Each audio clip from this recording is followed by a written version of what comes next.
Salut tout le monde, je suis ravi de vous retrouver aujourd'hui pour une nouvelle vidéo. Aujourd'hui on va parler produits, je vais vous présenter le Odoo. C'est un gonfleur autonome sur batterie, ça peut faire des voitures, des motos, des vélos, c'est hyper pratique, mais tout ça on en parle juste après l'intro.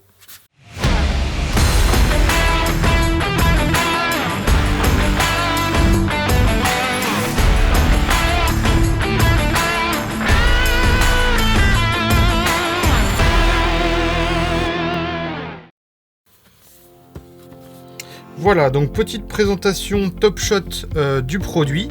Je vous le dis tout de suite, je ne suis pas payé par la marque ou par Amazon pour vous présenter ce produit. C'est juste que je le trouve très pratique, donc voilà. Vous avez directement donc l'appareil juste ici, qui est bien protégé donc dans une petite housse en mousse. On a tous les petits accessoires qui se trouvent donc juste là. Là c'est le tuyau principal en fait, donc il va directement venir se brancher ici en vissant tout bêtement afin de pouvoir se mettre directement sur une valve de type tout à fait standard, que ce soit sur les voitures, les motos. Au niveau des accessoires, donc nous avons les petits embouts si on veut gonfler un ballon par exemple, donc là c'est très pratique.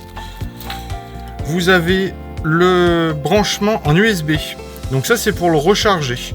Vous pouvez directement le brancher donc au niveau de la lime juste ici, vous le branchez et là vous le mettez sur un chargeur de téléphone en USB, tout ce qu'il y a de plus classique.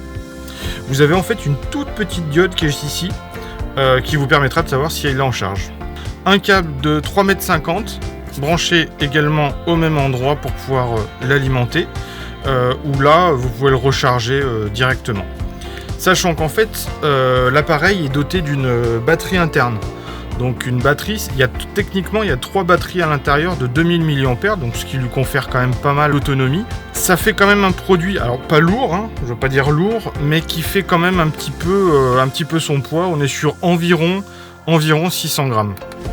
Produit qui fait robuste, un peu lourd mais robuste. Vous avez des petites ventilations sur le côté qui permettent d'aérer tout simplement, parce qu'il y a un petit compresseur à l'intérieur. L'appareil est équipé d'une petite lampe sur la partie supérieure, donc c'est quand même pratique si jamais vous faites ça un soir, une nuit, ou que vous avez un souci avec votre pneu et que vous souhaitez tout simplement le regonfler un petit peu. Au niveau de l'affichage, vous avez en fait un écran LCD, donc voilà, là je suis en train de l'allumer. Vous avez les différents modes qui apparaissent juste ici, donc voiture, moto, vélo, ballon. Voilà, rien de plus simple. Les différents modes de mesure, donc on a du PSI, du bar, du KPA. Donc PSI en fait c'est une norme anglo-saxonne qu'on n'utilise pas chez nous. Donc là en fait on va simplement changer pour mettre en bar.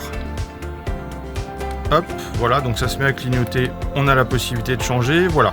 Ce qu'il faut savoir c'est qu'en fait la machine peut aller jusqu'à 150 PSI, donc ce qui représente à peu près 10 bars de pression. Je vous propose qu'on se retrouve directement au garage pour une petite démonstration. Voilà, donc petite présentation sur un pneu de moto.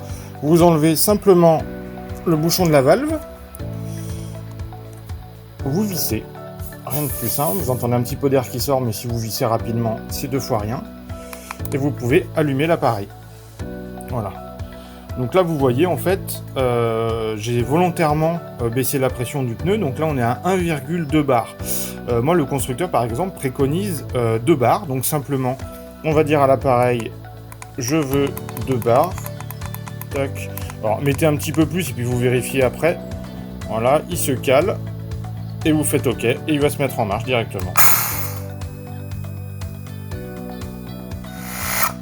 Et voilà. Donc là, vous voyez qu'en fait, donc j'avais demandé 2,1, ça redescend toujours un petit peu parce qu'il y a forcément un petit peu d'air qui sort. Et comme de toute façon, quand je vais enlever au niveau de la petite valve, ça va légèrement faire ressortir un petit peu d'air. Donc vous voyez, ça se cale. Et là, je suis à 2. Là, nous sommes à l'arrière de la moto. C'est là où vous pouvez retrouver en fait les préconisations du constructeur. Moi, en l'occurrence, vous voyez, c'est 2 bars à l'avant et 2,8 à l'arrière. Là, je vais vous faire la démonstration sur un pneu de voiture, exactement le même principe. On enlève le bouchon de la valve. vous branchez directement l'appareil dessus, donc à visser, exactement de la même manière, très simple, toujours un petit peu d'air qui sort, et là voilà, donc là vous avez directement la pression qui s'affiche en barre, et là vous avez la possibilité d'augmenter si vous le souhaitez, ou de baisser. Et voilà, c'est tout pour aujourd'hui. J'espère que cette présentation produit vous aura plu. Il y en aura plein d'autres normalement. N'hésitez pas à vous abonner, à mettre la cloche des notifs. Ça pourrait vraiment beaucoup m'aider pour la suite. Liker, partager si ça vous dit. Je vous dis à bientôt pour de nouvelles aventures. Ciao!